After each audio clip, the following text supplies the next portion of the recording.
السلام علیکم ورحمۃ اللہ تعالی وبرکاتہ۔ ناظرین و حضرات، یہ جو پتھر آپ دیکھ رہے ہیں یہ وہ پتھر ہے جس جگہ پہ حضرت نظام الدین اولیاء رحمۃ اللہ علیہ کھڑے ہو کر کے بختیار کاکی رحمۃ اللہ علیہ کی بارگاہ میں فاتحہ خوانی درود خوانی کیا کرتے تھے۔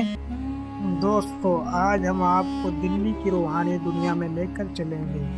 یہ کہانی ہے اس صوفی درویش کی جن کے بنا دلی کی روحانی پہچان ادھوری مانی جاتی ہے۔ وہ ہیں حضرت خواجہ قطب الدین بختیار کاکی رحمۃ اللہ علیہ۔ انہیں خواجہ دہلی بھی کہا جاتا ہے اور وہ خواجہ معین الدین چشتی اجمیری رحمۃ اللہ علیہ کے خاص خلیفہ اور خاص شاگرد تھے۔ حضرت بختیار کاکی رحمۃ اللہ علیہ کا اصل نام قطب الدین بختیار تھا۔ ان کا جنم 1138 عیسوی 556 ہجری میں ہوا۔ چھوٹی عمر سے ہی آپ اللہ کے ذکر اور عبادت میں مشغول رہتے تھے۔ آپ کے بچپن کا ایک مشہور واقعہ ہے کہ جب آپ اذان دیتے تھے تو لوگ کہتے تھے کہ اس بچے کی اذان میں روحانیت ہے۔ کہتے ہیں جب آپ بڑے ہوئے تو تلاش حق آپ کو اجمیر لے آئی۔ وہیں آپ کی ملاقات ہوئی صوفی سلسلے کی سب سے روشن ہستی حضرت خواجہ معین الدین چشتی علیہ رحمہ سے۔ خواجہ صاحب نے جب آپ کی حالت دیکھی تو آپ کو اپنے قریب کر لیا۔ آپ ان کی خاص صحبت میں رہے، ان سے علم اور تصوف سیکھا۔ خواجہ صاحب نے آپ کو اپنا خاص خلیفہ بنایا اور دلی کی طرف روانہ کیا تاکہ وہاں اللہ کا پیغام اور انسانیت کی خدمت کا سلسلہ آگے بڑھے۔ حضرت بختیار کاکی رحمۃ اللہ علیہ جب دلی پہنچے تو یہاں کے لوگ آپ کے ادب اور کرم سے بہت متاثر ہوئے۔ کہا جاتا ہے کہ دلی کی گلی گلی میں آپ کی روحانیت کی خوشبو پھیل گئی تھی۔ آپ بہت سادہ زندگی گزارتے تھے، نہ مال کی لالچ نہ دنیا کی چاہت۔ آپ کا کھانا بھی اکثر فاق اور توکل اللہ پر بھروسہ کی مثال ہوتا تھا۔ کاکی کہلانے کی وجہ، اب آپ سوچ رہے ہوں گے کہ انہیں کاکی کیوں کہا جاتا ہے، تو اس کا جواب بھی بڑا عجیب و غریب ہے۔ کہتے ہیں کہ جب آپ کو بھوک لگتی تو آپ کاک نام کی ایک نان روٹی جیسی چیز کھاتے تھے جو اللہ کی طرف سے غیبی طور پر ملتی تھی، یعنی آپ اللہ پر اتنا توکل رکھتے تھے کہ اپنی ضرورتیں بھی اسی پر چھوڑ دیتے تھے۔ اسی وجہ سے آپ کو کاکی کہا جانے لگا۔ کی تعلیمات اور اخلاق، آپ کی تعلیمات بہت سیدھی اور آسان تھی۔ آپ کہتے تھے انسان کو ہمیشہ اللہ پر بھروسہ رکھنا چاہیے، غریب اور مجبور کی مدد کرنا ہی اصلی عبادت ہے۔ آپ کی محفلوں میں امیر غریب سب برابر بیٹھتے تھے، کوئی فرق نہیں کیا جاتا تھا۔ بادشاہوں سے لا تعلقات، دلی کے سلطان بھی آپ سے عزت اور محبت رکھتے تھے، لیکن آپ ہمیشہ بادشاہوں کی چاپلوسی سے دور رہتے تھے۔ آپ کا کہنا تھا سلطان کے دربار سے جتنی دوری رکھو اتنی ہی روحانیت قریب آتی ہے۔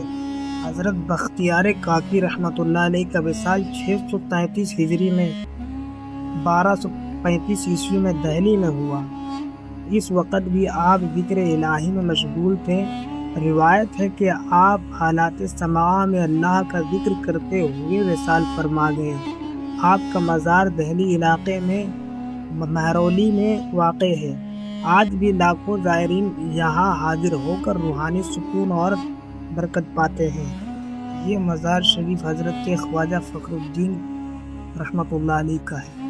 حضرت خواجہ فخر الدین رحمۃ اللہ علیہ بختیار کاکی رحمۃ اللہ علیہ کے مشہور شاگرد میں سے ایک تھے۔ انہوں نے حضرت بختیار کاکی رحمۃ اللہ علیہ سے روحانی تعلیم حاصل کی اور چشتی سلسلہ کے روحانی پہلو میں مہارت حاصل کی۔ خواجہ فخر الدین رحمۃ اللہ علیہ کی شخصیت صرف تعلیم تک محدود نہیں تھی، بلکہ ان کا روحانی اثر لوگوں کی زندگی میں بھی نمایاں تھا۔ لوگ مشکل وقت میں ان سے مشورہ لیتے اور ان کی دعاؤں سے سکون اور برکت حاصل کرتے۔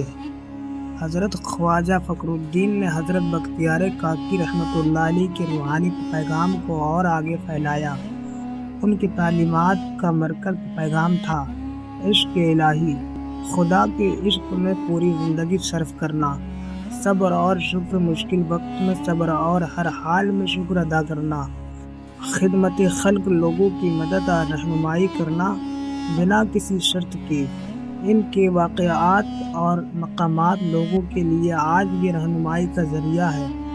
حضرت خواجہ قاضی حمید الدین ناگوری رحمۃ اللہ علیہ دلی کے مشہور بزرگوں میں سے ہیں، اور ان کا مزار شریف حضرت خواجہ قطب الدین بختیار کاکی رحمۃ اللہ علیہ کی درگاہ مہرولی دلی کے اندر ہی موجود ہے۔ آپ کا نام حمید الدین ناگوری تھا۔ آپ راجستھان کے ناگور شہر سے تعلق رکھتے تھے۔ شیخ کامل سے تعلق۔ آپ حضرت بختیار کاکی رحمۃ اللہ علیہ کے خلیفہ اور بڑے مرید تھے۔ انہوں نے آپ کی روحانیت کی خوب تربیت کی۔ زہد التقویٰ حضرت قاضی حمید الدین ناگوری رحمۃ اللہ علیہ کا ذکر تصوف کی کتابوں میں فقر اور جہد، سادگی اور پرہیزگار کی مثال کے طور پہ آتا ہے۔ کہتے ہیں کہ آپ دنیا کی لذتوں سے بالکل کنارہ کیے رہتے تھے، ہمیشہ عبادت، تلاوت اور خدمت میں مشغول رہتے تھے۔ کتابوں میں آتا ہے کہ حضرت ناگوری رحمۃ اللہ علیہ اکثر صرف ستو اور پانی پر گزارا کیا کرتے تھے۔ آپ فرماتے تھے، جس دل میں دنیاوی لالچ جگہ بنا لیتا ہے وہاں اللہ کی محبت نہیں ٹھہرتی۔ ذکر خدا کی عادت۔ آپ ہمیشہ اللہ تعالیٰ کا ذکر کرتے رہتے۔ کہا جاتا ہے کہ اگر کوئی شخص آپ سے ملنے آتا تو سب سے پہلے اس سے یہی پوچھتے، تم نے آج اللہ کو کتنی بار یاد کیا؟ یعنی کہ آپ اپنے مریدوں اور زائروں کو ہر حال میں اللہ کی یاد دلاتے۔ علم اور عمل۔ حضرت قاضی حمید الدین صرف صوفی ہی نہیں بلکہ بڑے عالم بھی تھے۔ آپ قاضیات جج رہ چکے تھے، لیکن دل سے ہمیشہ فقر اور تصوف کی راہ کو ترجیح دی۔ کہا کرتے تھے، علم وہی کام کا ہے جو انسان کے دل کو اللہ کے قریب کر دے، ورنہ صرف کتابوں کا بوجھ ہے۔ اب چلتے ہیں حضرت قطب الدین بختیاری رحمۃ اللہ علیہ کی درگاہ کی طرف۔ ایک واقعہ ہے، ایک بار دہلی کے سلطان نے آپ کی خدمت میں بڑی دولت اور قیمتی تحفے بھیجنے چاہے، مگر آپ نے وہ تحفے قبول کرنے سے انکار کر دیا اور فرمایا، فقیر کا در بادشاہ کے در سے الگ ہے۔ جہاں بادشاہ کا مال آئے گا وہاں دل کی صفائی ختم ہو جائے گی۔ یہ آپ کی دنیا سے بے رغبتی اور خالص فکر کی مثال ہے۔ جب آپ کا وقت وصال آیا، آپ نے وصیت کی کہ آپ کی نماز جنازہ وہی شخص پڑھائے جو کبھی غیر شرعی نماز نہ پڑھی ہو اور جس پر کبھی گناہ کبیرہ ثابت نہ ہوا ہو۔ دلی میں بڑے بڑے اولیاء اور علماء موجود تھے، لیکن کوئی آگے نہ بڑھا۔ آخر کار حضرت شہاب الدین سہروردی رحمۃ اللہ علیہ آگے آئے اور نماز جنازہ انہوں نے پڑھائی۔ یہ آپ کی کرامت تھی کہ آپ کی وصیت نے اصل اولیاء کی پہچان کروا دی۔ سخاوت اور فقیری۔ آپ کی سب سے بڑی پہچان سخاوت تھی۔